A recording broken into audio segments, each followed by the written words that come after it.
Richard. Good afternoon, everybody.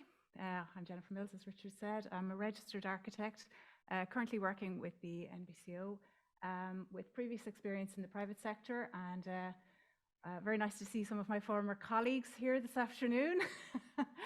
I've also most recently worked as a local authority planning inspector, so broad range of experience since leaving college many moons ago. So my role in the NBCO, as Richard said, is involvement with the inspections pillar and also with the BCMS. And the work that I'm doing and my other colleagues feed into our education and training pillar, under which days like this are organised.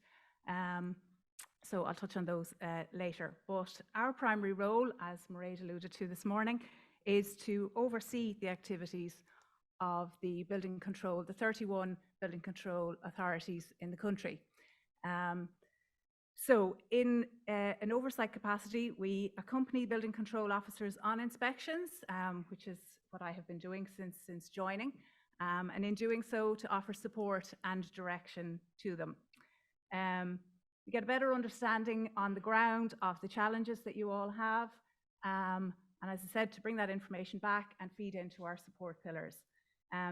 Visibility on site is key to getting the message out there that inspections are a real possibility, and our presence on site with you will strengthen that message and hopefully lead to better compliance. If I haven't heard from you this year, or if you haven't heard from me, by all means get in contact and we'll organise an inspection with you. Equally, and I have spoken to some of you today, it would be nice to get an update on inspections that we've carried out already this year. So, the framework for building and control authorities provides guidance to ensure standardisation across the 31 local authorities, building control authorities. It was mentioned earlier that each of the local authorities, building control authorities, are autonomous, but standardisation is key to a successful national programme. The importance of the inspections by people in the industry has been highlighted here today. And the competence of all involved. This document here has, I think, featured in everyone's presentation and is obviously important that all professionals and builders are aware of their roles and responsibilities. Also, the role and the responsibility of the owner would be outlined in this. And I think, again, best practice engagement with the owners is key. They're probably the only sector not represented here today, but ultimate responsibility lies with the owners. And it would be no harm, again, there is a link to this on our website, but making people aware at commencement stage that this is a source of information, important information for them. In order to best achieve the goal of compliance, a formal policy of assessment and inspection is critical. A number of people have alluded to this also today, and that there must be a targeted approach to the projects that carry the greatest risk. Again, we have touched on the technical, desktop technical assessment, and also the on-site technical assessment. Not every project will involve both, and if both are carried out, they shouldn't be double counted. So the commencement notices validated on the BCMS are the first port of call for any desktop technical assessment. Article 9 of the Building Control Regulations very clearly states out the information that should accompany a commencement notice. So the information that is uploaded with the commencement notice and the information that is given in the online assessment will inform the outcome of the assessment by the authorised officer.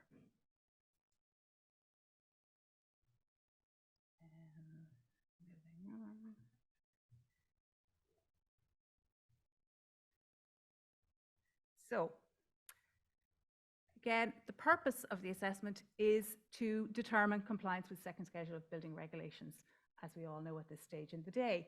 To date, the most common observation I have from looking at these, again, I would do my own assessment before going out to meet any of the local authorities to get an overview of standards and what's happening on the ground. And again, I know some of the authorised officers have mentioned the schedule of documents in line with question 6. So it must be a schedule of plans, calculations, specifications in particular as are currently designed or to be prepared at a later date. Planning drawings are not required. Drawings must state there for building control purposes and include construction details. If they're not, requests for information should be made to enable you to check for compliance with the second schedule. And the additional information that you receive will inform a decision to carry out an inspection. So the inspection protocol procedures determine what to inspect.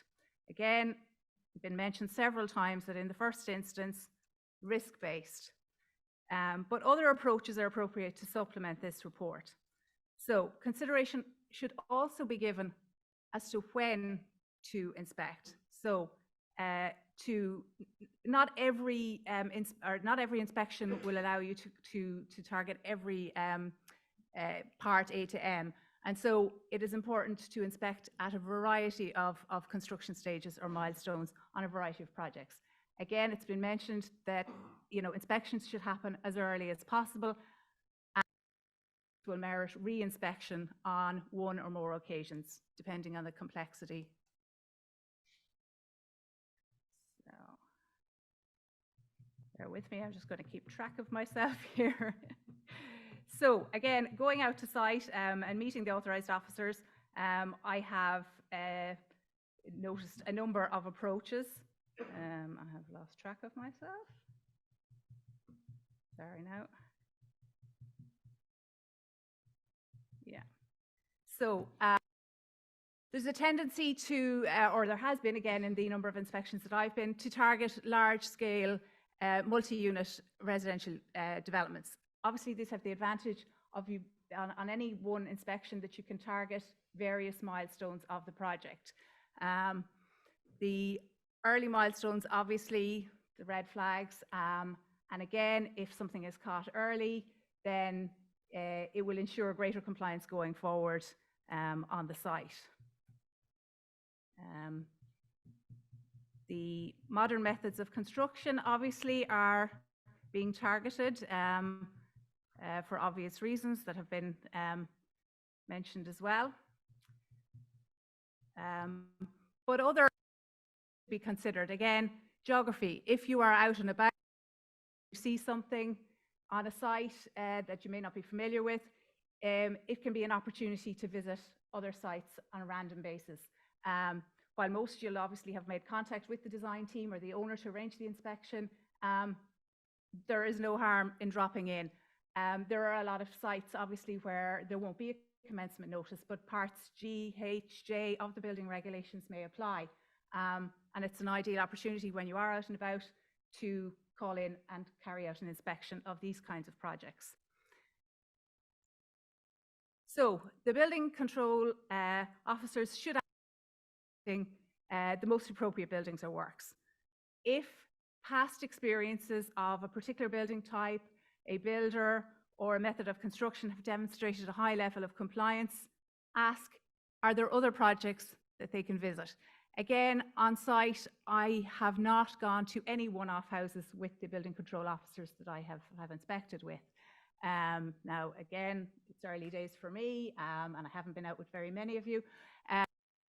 Another area, again, and hasn't probably been mentioned, are the domestic extensions, where, and again, there's been a huge focus today on fire safety. People who are converting their attics, people who are extending their houses, need to be aware of the fire safety implications. I know in one local authority, there's a letter sent out when planning permission is granted, or sorry, when I know there are building control notices sent with planning, but when a commencement notice comes in, to make people aware of their obligations to comply with the building regulations and to advise them that an inspection may take place. So that is good practice, and perhaps more than one or other local building control authorities do this. Again, these kinds of projects can be high risk in that sometimes there are no professional designers overseeing the works. I did skip over that, but we're getting close to the end of the day, so we'll just keep going. So the way to carry out the inspection is important, and particularly on the Children's Hospital project, we saw very good examples of that. We use the ArcGIS. I know a number of local authorities use the same system. There are a multitude of ways of recording your inspections, and we do hope to roll out an inspection module on the BCMS in due course. The most important thing about the records is sharing your findings with the owners, the assigned certifiers, the builders. There is no point keeping the records to yourself. So again, the guys in Mayo have obviously brought lots of compliance issues to our attention. My observations are no different to those of other people, but on site, it's imperative that there are competent people on site and that those people have compliant design information. So have they the right drawings? Have they the specifications? And are they adhering to them? Do they know what they're doing? If you are going around site and you see something that you have a question about, ask the question. Ask the builder, the foreman, the assigned certifier, whoever's there on site. For example, this staircase here, which is passing through an adjoining occupancy, the steel is also running into it. Ask, has this detail been considered? Is there information available on site? Has the builder asked for the information and have they received the information? So asking the questions and again, hopefully getting the answers. Just because you're asking the question doesn't mean that something isn't compliant, although sometimes it's difficult to see how it might be. And this is a prime example of a site that I inspected in my early career in the NBCO. Again, a lot of focus on certification and the advances in that. But again, just because the certificates are available, read them, understand them, and when you see things on site, then it will inform any questions that you may have. In this instance, again, is the render in accordance with the certification? And these bricks, you can see here clearly, it makes no reference to brick slips in the certification. Ask the question, are these going to fall off in the first frost? So ask the questions, and that forces the designers then to demonstrate compliance. Again, the section 11, which has been touted well this afternoon, or this morning and this afternoon. Importantly, if you send out a section 11 and you don't get a response, it is an offence not to respond. We recommend these are sent and logged in the BCMS. Again, they're a powerful tool to, before a CCC can be validated, that all of these issues have been addressed and compliance demonstrated. So, through our desktop inspections and our site inspections in the 31 local authorities and meeting the officers on site, as I said, we're getting an understanding of your needs, your challenges, and that will feed into providing training. If there are new staff in your office, contact us. We can provide training on validations, on inspections. That's what we're here for, to provide the resources. Again, days like today come under that. On our website, there are FAQs. We're constantly updating them. Share the information with all of the local authorities, with your staff. Our newsletters, again, we attend regional meetings and working groups. So it's all about establishing best practice and sharing the information across. Sorry, there are our FAQs. Again, our YouTube channel, where today's presentations will all be recorded and available to view. I think we've had almost 45,000 views in the last 3 years.